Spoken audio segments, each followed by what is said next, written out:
আওয়ামী লীগ জামাতকে নিষিদ্ধ করে গেছে, আর এখন যদি বিএনপি দলটি থেকে মুখ ফিরিয়ে নেয়, দলটি রাজনীতি করতে পারবে কিনা সেই প্রশ্ন তুলেছেন প্রবাসী কল্যাণ ও বৈদেশিক কর্মসংস্থান প্রতিমন্ত্রী ও গণ অধিকার পরিষদের সভাপতি নুরুল হক নূর।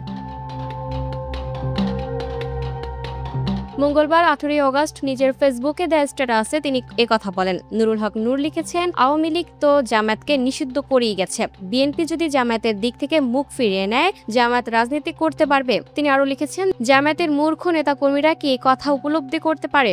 জামায়াত শিবিরের কর্মীদের সমালোচনা করে নূর বলেন, জামায়াত শিবিরে অতি উৎসাহী কর্মীরা যতই লাফালাফি করুক, জামায়াত কখনোই এদেশের কোনো মেইনস্ট্রিম রাজনৈতিক দল হয়ে উঠতে পারবে না। Lucky Akter, up to date news, Dhaka.